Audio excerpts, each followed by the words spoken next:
네, 다시 한번 이 자리까지 나오신 모든 분들을 진심으로 환영합니다.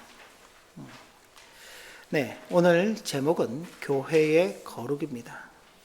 지난 시간 우리는 교회의 싸움이라는 제목으로 교회는 한편으로는 죄를 멀리하는 싸움을 싸우고 또 한편으로는 선을 이루는 싸움을 싸워가야 한다. 그렇게 말씀을 전해드렸습니다. 이런 싸움 외에 교회는 다른 싸움이 있으면 안 됩니다. 교회는 어떤 인간적인 그런 감정들에 의해서 다툼이 있어서는 안 되고, 오직 싸움이 있다면은 죄를 멀리하기 위한 싸움, 그리고 선을 이루기 위한 싸움이 있어야만 할 것입니다. 이런 은혜가 우리 하나교회 가운데 있기를 진심으로 바랍니다. 이런 싸움을 두고 외적인 싸움이라고 그렇게 표현할 수 있을 것입니다. 그런데 오늘 우리가 나눈 제목으로 교회의 거룩이라고 말했는데, 교회에 또 다른 싸움이 있습니다. 이건 내적인 싸움이고 영적인 싸움인데 거룩함을 이루어가는 싸움입니다. 사람도 이 땅에 태어나서 점점점 자라가면서 어릴 때는 어떤가요? 자기가 하고 싶은 것 있으면 자기가 그걸 다 해야 돼요. 그죠? 그걸 하지 못하게 되면은 짜증을 내고 화를 내고 막 울고 불고 떼를 쓰지요. 그런데 점점점 커가면서 어떻게 되나요? 내가 하고 싶은 것이 있어도 좀 참아야 되는구나. 또 때로는 내가 꼭 해야만 되지만은 양보라는 것도 해야 되는 거구나. 좀 더 나가서는 내가 손해라는 것을 볼 수도 있어야 되겠구나. 이 사람이 이제 그걸 인격이 자라고 성숙해진다고 표현을 하는 것이죠. 신앙적으로도 마찬가지입니다. 그러나 신앙적인 어떤 그 인격의 성숙과 그 성장이라는 것은 어떤 겉으로 드러나는 행동이 아니라 그 내면 깊은 곳에서부터 하나님을 닮아가려고 하는 그런 모습들이 있어야 하는 것입니다. 그래서 교회는 이 영적인 싸움을 싸우는데 거룩함을 이루어가는 그 싸움을 싸워가야 합니다.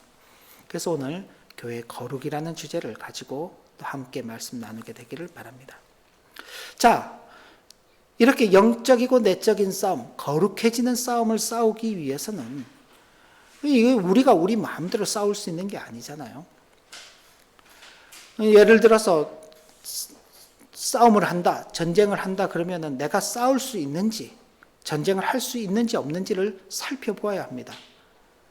무턱대고 싸우면 안 되죠. 무턱대고 전쟁을 일으키면 안 되는 것입니다. 그죠?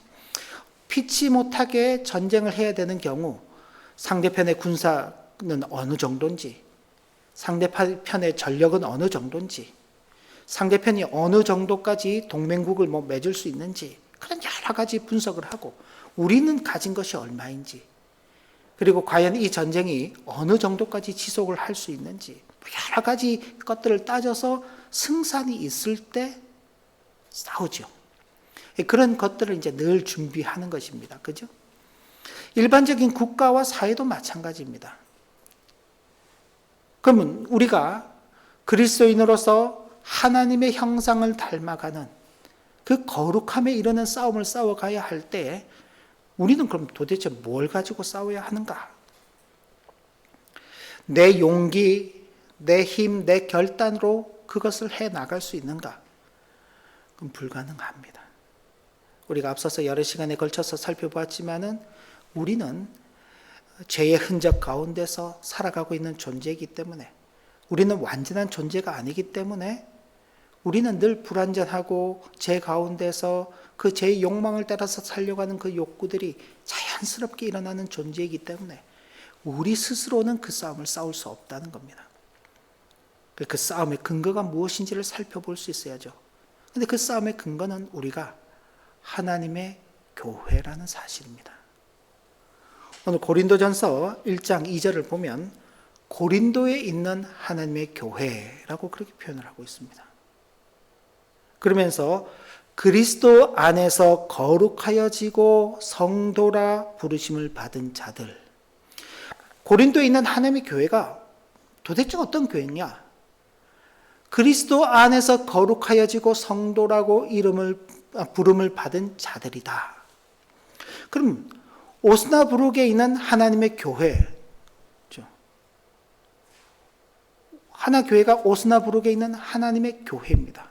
표현할 수 있겠죠? 그럼 우리가 왜 오스나브룩에 있는 하나님의 교회라는 그 이름을 쓸 수 있느냐?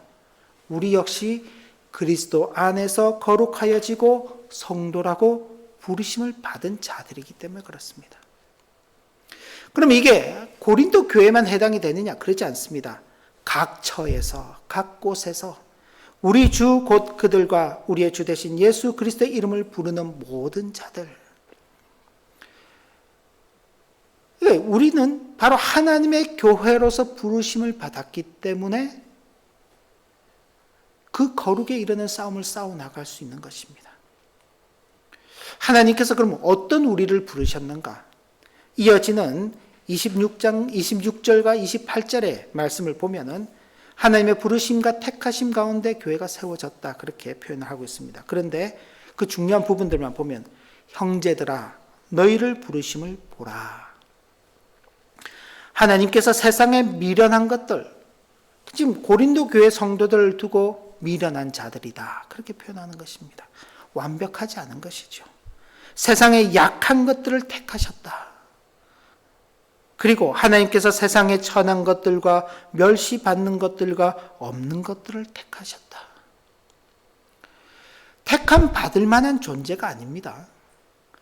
뭔가 하나님 앞에 내세울 수 있을 만한 그런 존재였기 때문에 하나님의 거룩한 교회로 부름을 받는 게 아니라 세상에서는 보잘것없는 존재, 가진 것 없는 존재, 아무도 거들떠보지 않는 그런 존재, 그런 존재들을 하나님께서 택하시고 불러주셔서 하나님의 교회로 세워주시는 것입니다. 뿐만 아니라 그 교회가 그대로 머물러 있지 않게 하십니다. 하나님으로 자라가게 하시지요. 고린도전서 3장 6절부터 7절 말씀인데 같이 한번 읽어볼까요? 같이 한번 읽습니다. 나는 심었고 아볼로는 물을 주었으되 오직 하나님께서 자라나게 하셨나니 그런즉 심는 이나 물 주는 이는 아무것도 아니로되 오직 자라게 하시는 이는 하나님뿐이시니라. 그죠? 사도 바울을 통해서 아볼로라는 또 목회자를 통해서 고린도 교회가 자라가게 하시는 것입니다. 하나님께서 물을 주시고 자라가게 하시는 것입니다. 하나님의 교회는 그렇게 부름을 받고 그렇게 택함을 받아서 그렇게 자라가는 것입니다. 그러니 하나님의 교회는 거룩에 이르는 그 싸움을 싸워 나갈 수 있는 것입니다. 그런데 그러면은 그때 고린도 교회 성도들은 거룩하다는 이름을 받고 있으니까 우리랑 좀 뭔가 다른 게 있겠구나 라고 그렇게 생각할 수 있는데, 이어지는 고린도 전서를 쭉 보면 고린도 교회의 문제들을 지적하고 있습니다. 문제투성이었던 고린도 교회였어요. 대략적으로만 보면 분쟁의 문제. 아까 우리가 싸움은, 교회에서의 싸움은 죄를 멀리하는 싸움, 선을 이루는 싸움. 오늘 한 가지 더 덧붙이자면 거룩에 이르는 그 싸움 외에는 교회는 싸움이 있으면 안 되는데 고린도 교회는 싸움이 있었어요. 어떤 싸움이 있었냐? 나는 바울에게 속했다. 나는 아볼로에게 속했다. 나는 게바는 베드로입니다. 베드로에게 속했다. 심지어 나는 예수 그리스도에게 속했다. 그러면서 막 다투는 겁니다. 우리 하나교회도 제가 여기 처음 부임한 목사가 아닙니다. 제 앞서 여러 목사님들이 계셨습니다. 그런 다양한 목사님을 거치면서 그 목사님과 특별한 관계들이 있을 수 있죠. 그래서 어떤 경우는 나는 이 목사님이 좋고 나는 저 목사님이 좋고 그럴 수 있습니다. 그것 때문에 교회 안에서 이제 패가 나뉘어서 싸운다면요, 그건 안 되겠죠. 우리 교회가 그렇다는 건 아닙니다. 그렇다는 게 아니라 예를 들자면 그런 걸로 싸우는 것은 참, 그죠. 집에 아빠가 있고 엄마가 있는데 아이한테 그러죠. 아빠 좋아, 엄마 좋아. 둘 중 하나를 더 선택하게 만들죠. 그럼 이제 자꾸 선택하라 그러면 둘 중에 하나를 선택해야 될 거 아니에요. 요즘은 뭐 애들이 다 똑똑해가지고 아빠도 좋고 엄마도 좋고 뭐 다 그렇게 대답은 하더라고요. 그렇게 해서 자꾸 그럼 편 가르기를 하면 그건 결코 좋은 모습이 아닐 것입니다. 근데 고린도 교회가 그랬습니다. 그런 문제만 있었느냐? 아닙니다. 불의한 삶도 있었습니다. 어떤 정도의 불의한 삶을 살았느냐? 음행도 있었습니다. 음행. 심지어 그 음행에 대해서 사도 바울이 표현하기를 그런 음행은 고린도 교회 성도들이 하는 그런 성적인 범죄는 이방 사람들도 하지 않는 것이다. 굉장히 심각한 수준이죠. 그런 일들도 있었습니다. 소송 문제, 성도들 간의 다툼이 있는데 교회 안에서 해결하지 않고 신앙적으로 해결하지 않고 그걸 세상 법정에 가지고 가서 소송을 하는 것입니다. 또 우상의 재물을 먹는 그런 문제들도 있었습니다. 어떤 사람은 우상의 재물을 먹어도 된다. 어떤 사람은 먹으면 안 된다. 사실은 그 당시 문화가 모든 고기, 육류들은 우상의 신전으로 들어갔다가 나와서 팔리게끔 되어 있었습니다. 그러니 이제 그런 문제들을 가지고 서로 다투고 하는 그런 문제들이 있었죠. 뿐만 아니라 신앙의 미성숙과 부작용도 있었습니다. 우리가 몇 주 전에 말씀들도 살펴보았는데 젖으로 먹고 밥으로 먹일 수 없는 어린아이와 같은 그런 신앙의 수준이 있었습니다. 그럼에도 불구하고 은사가 많았어요. 다양한 은사들을 가지고 있었는데 그 은사의 잘못된 사용과 서로 은사를 남용하고 자기 은사가 낫다, 다른 사람 은사가 나쁘다 그러면서 막 편가름하고 다투는 그런 문제들도 있었습니다. 그리고 무엇보다도 부활에 대한 그런 불신앙적인 문제들도 있었습니다. 분명히 고린도전서 1장 그 시작에는 고린도에 있는 하나님의 교회, 예수 그리스도 안에서 거룩하여지고 성도, 거룩한 무리라고 부름을 받은 자들이라고 표현을 하고 있는데 분명히 그 이름만 보면은 거룩에 이르는 그 싸움은 능히 싸울 수 있을 것 같은데 근데 실체를 보니까 어때요? 다양한 문제투성인 것입니다. 다양한 문제투성이. 그럼에도 그런 교회를 향해서 거룩한 교회라고 부르는 것은 그들이 그런 문제 가운데서도 그대로 잊지 않고 계속 전진해 나가며 죄와 싸우는 싸움, 선을 이루는 싸움, 그리고 거룩에 이르는 그 싸움을 싸워 나가야 한다는 그 사실 때문에 그런 것입니다. 그러기 위해서는 우리가 어디에 속해 있는지를 분명하게 생각을 해야 될 필요성이 있습니다. 교회는 분명 세상 가운데 속해 있습니다. 우리 하나교회도 오스나부룩이라는 독일 리더 작센의 오스나부룩이라는 한 지역, 세상 가운데 여기 존재하고 있습니다. 어디 저기 천국 하느님 나라에 있는 게 아니에요. 그죠? 여러분들이 여기 지역적으로 또 살고 있기 때문에 여기 교회를 출석하시는 것입니다. 다른 교회들도 마찬가지지요. 다 그렇습니다. 그렇지만 우리는 하나님께 속해 있는 교회입니다. 그래서 우리 자신들이 어디에 소속되어 있는지를 분명하게 생각해야 하는 것입니다.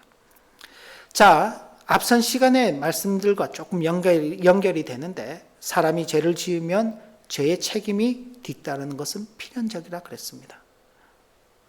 또한 죄의 세력에 완전히 사로잡혀서 지배를 받게 되는 것입니다. 죄 그 자체, 우리는 누가 사람을 죽였다, 누가 물건을 훔쳤다, 누굴 때렸다. 그래서 우리는 어떻게 보면 죄를 그 사건 자체, 일어난 그 결과만을 보고 그것으로 이 죄는 심각하다, 이 죄는 덜 심각하다 그렇게 생각합니다. 그래서 살인죄는 좀 더 심각하고 그렇지 않고 좀 폭력이라든지 이런 것들은 살인죄보다 좀 덜하고 근데 폭력보다는 또 말로 이렇게 하는 건 또 그거보다 덜하고 이렇게 해서 자꾸 경중을 나눠서 이 죄를 이렇게 어떤 죄의 그 무게를 좀 가볍게 만드는 그런 경향들이 있는데 실제로 우리가 신앙 세계 속에서 죄의 그 무서움이라는 것은 죄가 이끌어낸 어떤 그 결과보다는 바로 죄의 책임이 뒤따르고 어떤 죄라도 하나님 앞에서는 그 책임을 져야 한다. 그것이 거짓말 하든 죄든 남을 비방하는 죄든 심지어 지난 시간에도 말씀드렸죠. 마음으로부터 나오는 것들, 생각으로 하는 그 모든 것들도 하나님 앞에서는 다 죄가 되는 것입니다. 그리고 그 죄에는 반드시 책임이 따르죠. 그리고 또 하나는 자꾸 그렇게 되면은 죄의 세력 아래에 우리가 굴복해서 거기서 벗어날 수 없는 것입니다. 그래서 죄는 무서운 것입니다. 여기에서 필요한 것은 그럼 뭐냐? 하나님은 죄를 미워하시고 심각하게 다루신다는 것을 생각해야 되는 것이죠. 사람은 내가 속으로 아무리 미워하고 속으로 아무리 욕을 해본들 사람은 거기에 대해서 뭐라고 할 수가 없습니다. 맞죠? 그잖아요. 법적으로 그걸 어떻게 제재할 수가 없습니다. 그죠? 내가 속으로 저지르는 건 사람을 죽이든 뭐 어떻게 하든 상상으로 하는 것. 어떻게 할 수가 없습니다. 그러나 하나님은 그것조차도 심각하게 다루시는 것입니다. 그리고 하나님의 편에 서서 하나님의 자녀답게 살고자 힘쓰며 죄에 대해서는 민감해하면서 심각하게 생각하고 죄를 무섭게 생각해야 하는 것입니다. 이게 한편으로 보면 죄를 멀리하는 싸움일 수 있습니다. 한편으로 보면 선을 이루는 싸움일 수도 있습니다. 그러나 우리의 힘과 노력에 앞서서 하나님의 그 은혜, 그리고 하나님 앞에서 우리가 살아간다는 그 인식을 가지고 있을 때에만 이 죄를 멀리하는 싸움, 그리고 선을 이루는 그 싸움을 싸워나가면서 한 걸음 더 나가 거룩함에 이르는 그 싸움을 싸워나갈 수 있는 것입니다. 일전에도 한번 말씀드렸습니다만 웨스트민스터 대소요리 문답, 대요리 문답이 있고 소요리 문답이 있는데 그 문답의 제1문에 보면은 사람의 제일 되는 목적이 무엇인가 라고 묻고 하나님을 영화롭게 하는 것과 그를 영원토록 즐거워하는 것이다 라고 하는 그 답이 있습니다. 하나님을 영화롭게 한다. 표현이 좀 우리가 쉽게 와닿지 않을 수 있는데 좀 쉽게 말씀을 드리면 이건 이제 축소된 형태니까 굉장히 이 전체를 다 포괄하지 않는 간단한 형태입니다. 하나님을 영화롭게 한다는 것은 순종과 겸손으로 그렇게 표현할 수 있습니다. 하나님의 말씀에 순종하는 것, 그리고 하나님 앞에서 겸손하게 머리를 숙이는 것, 그것이 하나님을 영화롭게 하는 것이다. 그러면 하나님을 영원토록 즐거워하는 것은 무엇인가? 영어로는 enjoy입니다. enjoy인데 그걸 enjoy라고 표현하기는 좀 그렇습니다. 그래서 저는 감사와 만족이다. 그렇게 하나님께로부터 주어지는 모든 것들에 대해서 감사하는 것입니다. 하나님께서 우리에게 주실 때에 우리가 기대하는 것들을 주실 수도 있습니다. 건강을 기대할 때 건강을 주실 수 있죠. 그런데 하나님은 건강만 주시는 분이 아닙니다. 병도 주시는 분이십니다.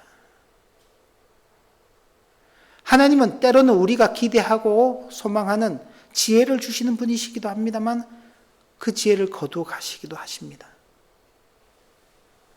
하나님께서는 우리에게 재물을 주시기도 하지만은 그 재물을 빼앗아 가시기도 하십니다. 하나님은 우리에게 분명히 생명을 주시는 분이십니다만 그 생명을 가져가시는 분이시기도 하십니다. 생사, 화, 복, 이 모든 것들이 다 하나님께로부터 주어지는 것입니다.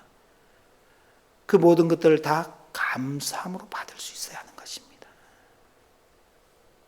그리고 어쩔 수 없지 뭐 그냥 하나님이 하시는 거니까 그냥 내가 무슨 선택이 있나 라고 그렇게 하는 것이 아니라 하나님께로부터 주어지는 그 모든 것들에 대해서 만족하는 것입니다. 그것이 하나님을 영원토록 즐거워하는 그 어떤 실제적인 모습이라고 말할 수 있습니다. 이런 것들이 하나님의 자녀다운 삶입니다. 하나님의 자녀다운 삶. 각 가정에서도 부모의 말에 순종하고 부모의 그 권위 아래 머리를 숙이고 부모의 말씀을 따를 때 그 자녀됨이 나타나는 것입니다. 부모가 공급해 주는 그 모든 것들에 대해서 감사하는 마음, 그리고 만족하는 그 마음을 가지고 자신에게 주어진 역할들을 감당해 살아갈 때 그 자녀가 착한 자녀, 좋은 자녀인 것입니다. 하나님 앞에서도 마찬가지죠. 만약 이런 삶을 살지 못하면 무엇이 문제냐? 그런 사람은 하나님에게서부터 떠나 있는 사람이다. 어떤 육체적인 생명은 있어서 몸은 움직이고 다닐 수 있죠. 그러나 하나님께서 그는 죽은 자라고 그렇게 부르시는 것입니다. 살아있긴 하지만은 죽은 자다. 왜요? 하나님과 관계가 없는 자이기 때문에 그렇습니다.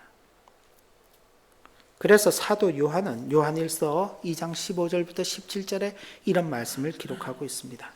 같이 한번 읽어볼까요? 요한일서 2장 15절부터 17절까지 말씀입니다. 같이 읽습니다. 이 세상이나 세상에 있는 것들을 사랑하지 말라. 누구든지 세상을 사랑하면 아버지의 사랑이 그 안에 있지 아니하니 이는 세상에 있는 모든 것이 육신의 정욕과 안목의 정욕과 이생의 자랑이니 다 아버지께로부터 온 것이 아니요 세상으로부터 온 것이라. 이 세상도 그 정욕도 지나가되 오직 하나님의 뜻을 행하는 자는 영원히 가느니라. 우리는 아까도 말씀드렸지만 세상에 속해 있습니다. 실제로 우리가 살아가면서 보는 것들은 이 세상의 것들입니다. 아버지 하나님께서 우리에게 주신다고 표현되는 그 모든 것들도 어떻게 보면 이 세상의 가치들로 우리에게 주어지는 것입니다. 그렇기 때문에 우리는 이 세상에 너무나 익숙해져 있어요. 그래서 하나님의 은혜를 구분할 때에도 이 세상의 가치들이 눈에 보이는 형태로 우리에게 주어지면 은혜 받았다. 그러고 그런 것들이 우리에게서 사라지게 되면은 은혜가 없다. 그렇게 표현하기도 합니다. 근데 과연 그런가? 오늘 여기 말씀을 보면은 이 세상과 이 세상의 것들을 사랑하지 말아라. 누구든지 그런 것들을 사랑하게 된다면은 하나님의 사랑이 그 안에 없다. 아니, 우리는 하나님께서 우리를 사랑하신다는 걸 그것으로 확인하잖아요. 응? 내가 꿈꾸는 일들을 하나님께서 이루어 주신다. 건강에 어려움이 있을 때 그 건강을 기도할 때 하나님께서 그 건강을 우리에게 주실 때 하나님이 우리를 사랑하신다. 뭐 돈이 필요하면 돈을 달라고 기도했는데 하나님께서 어떻게 물질을 허락해 주시면 그게 하나님이 우리를 사랑하신다. 우리 자꾸 이제 그렇게 판단한단 말이에요. 그러다 보니 어느 순간부터는 하나님 그분보다도 하나님께서 주시는 것들에 더 마음을 빼앗겨버리게 되는 것입니다. 그러면은 하나님의 사랑을 받는다고 말하는데 정작 하나님의 사랑이 그 속에 없을 수 있습니다. 우리가 말씀 일기를 통해서 살펴본 내용 가운데 유다의 히스기야 왕이 있었습니다. 그가 통치하는 그 당시에 아수르라는 아시리아의 그 군대가 18만 5천이라는 어마어마한 군대가 쳐들어와서 성을 다 둘러싸고는 항복하라고 그렇게 말합니다. 그때 히스기야가 그 편지를 가지고 하나님 앞에 나가서 기도합니다. 우리는 하나님 말고는 의지할 곳이 없습니다. 하나님, 우리를 도와주시옵소서, 우리를 구원해 주시옵소서라고 기도할 때 하나님께서 그 기도를 들으시고 그 18만 5천이라는 그 군대가 하룻밤에 다 죽게 하셨습니다. 정말 이스라엘은 손 하나 대지 않고 다 승리했어요. 그 다음 히스기야가 병이 들게 되었습니다. 하나님께서 히스기야에게 이사야 선지자를 통해서 이제 내가 죽을 날이 가까우니 죽음을 준비해라 라고 말씀하시는데 히스기야가 또 하나님께 나가서 기도합니다. 하나님, 제가 하나님 앞에서 신실하게 살아온 것들을 기억해 주시고 제 생명을 거두어 가지 마시옵소서. 아마 그 기도를 할 때 히스기야는 내가 조금 더 하나님께서 기회를 주시면은 나라를 좀 더 잘 다스리고 이 나라를 제대로 재건하고 하나님을 잘 섬기는 그런 나라로 세울 것이다 하는 그런 어떤 기대를 가지고 했을 것입니다. 하나님께서 그 기도를 들으시고 히스기야에게 15년이라는 그 생명을 더 연장시켜 주셨습니다. 그런데 15년 생명을 연장받은 그 이후에 히스기야의 마음이 변해버렸습니다. 하나님을 자랑해야 될 그가 하나님을 자랑하지 않은 것입니다. 바벨론의 사절들이 와서 야, 히스기야 당신이 아수르를 물리친 그 히스기야 당신이 병들었는데 어떻게 낫게 되었습니까? 그렇게 물어오는데 그 사람들에게 하나님을 자랑해야죠. 근데 하나님이 없고 자기가 가진 보물들을 자랑하는 것입니다. 자기가 가진 무기들을 자랑하는 것입니다. 그 성과 그 모든 궁궐에서 그들에게 보여주지 않은 것이 없었다 그랬습니다. 왜 그랬는가? 나중에 역대기를 보면은 하나님께서 그때의 히스기야의 마음에서 떠나셨다. 그래서 히스기야가 과연 하나님 앞에서 어떤 마음의 자세를 갖추고 사는지를 시험하시기 위해서 그렇게 하셨다. 그 시험에 져버린 것입니다. 결국은 헛된 것만 자랑하게 되는 것이죠.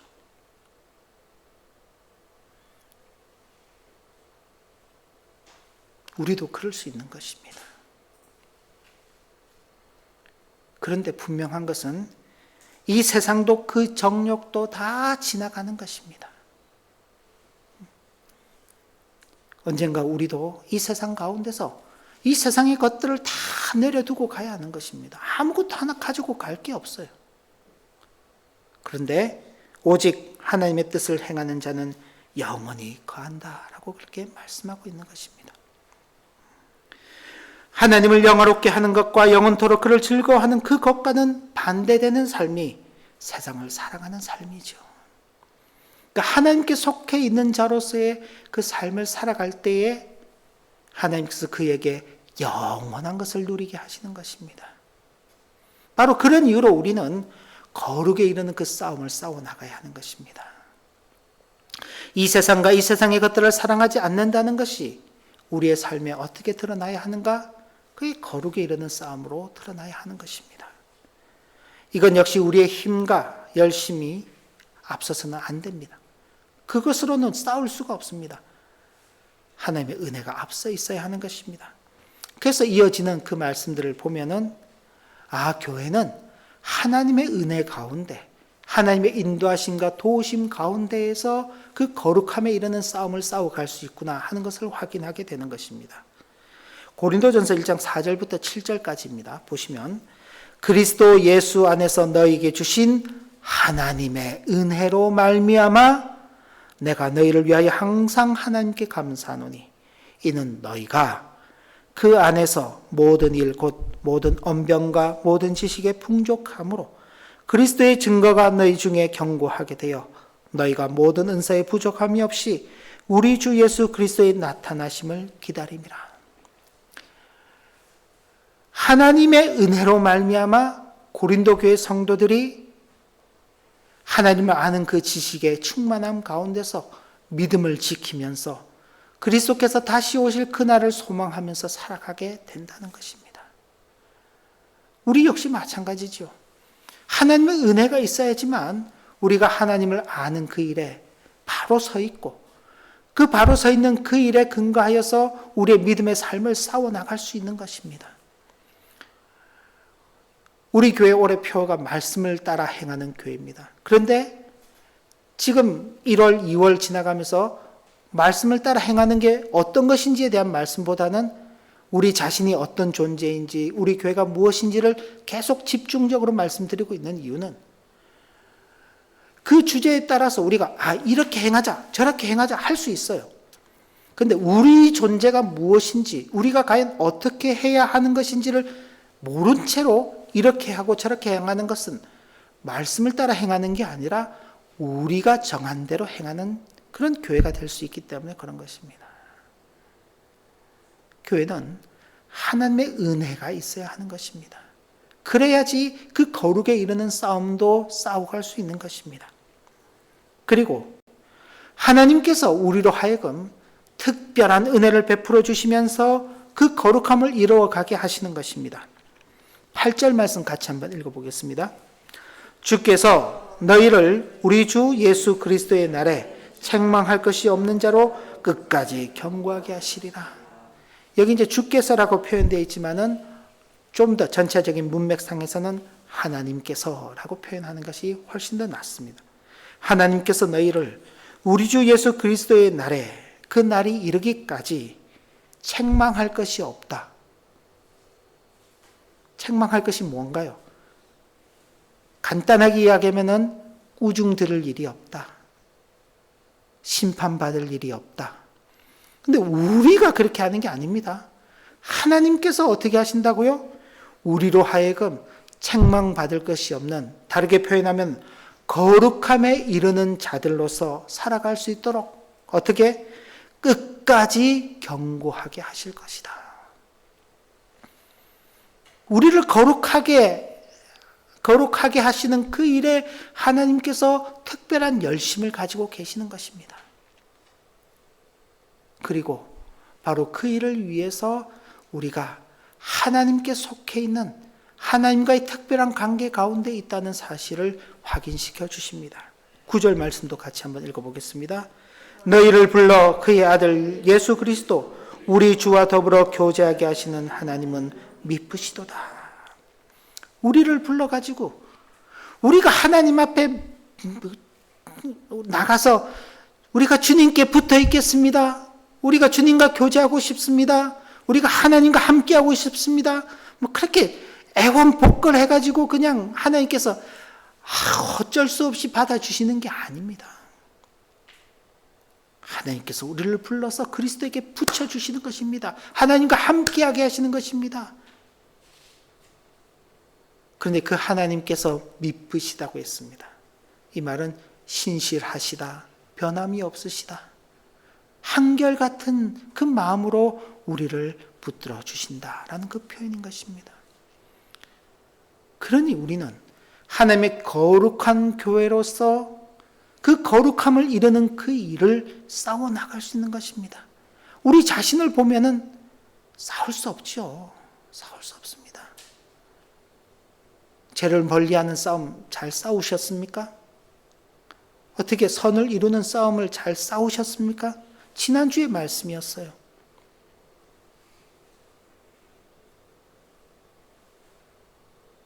나는 죄를 멀리하는 싸움에 승리했다. 패배했다. 선을 이루는 싸움에 승리했다. 아니면 패배했다. 어느 쪽인가요? 그런데 이제 또 한 걸음 더 나가서 우리에게 거룩함에 이르는 싸움을 싸우라라고 말씀하시니 감당할 수 있나요? 없습니다. 없습니다. 그러나 우리가 능히 감당할 수 있는 것은 우리는 하나님을 사랑하는 자들입니다. 하나님께 속해 있는 자들입니다. 그러니 하나님께서 특별한 은혜를 베푸시고 그 열심을 가지시고 하나님께서 변함이 없으신 그 능력과 섭리의 손길로서 우리를 이끌어 가시는 것입니다. 그러니 감당할 수 있는 것이죠. 아니, 감당해야만 하는 것입니다. 하나님의 교회, 그리스도 안에서 거룩하여지고 성도라 부르심을 받은 자들이라는 이 이름은 우리 자신들을 보아서는 감히 불릴 수 없는 놀라운 이름입니다. 우리를 부르시고 이 놀라운 이름을 주신 하나님께 감사하는 교회, 성도가 되어야 하겠습니다. 그리고 이 놀라운 이름에 합당한 모습을 이루어가는 교회요 성도로서의 삶을 살아가는 우리 모두가 되어야 하겠습니다. 기도 올립니다. 하나님 아버지, 주신 교훈의 말씀을 마음에 새기며 하나님 앞에서 거룩한 교회로 부름받은 우리들입니다. 이 사실을 분명하게 기억하고 거룩함에 이르는 이 싸움을 잘 싸워갈 수 있도록 은혜 베풀어 주옵소서. 예수님 이름으로 기도 올리옵나이다. 아멘.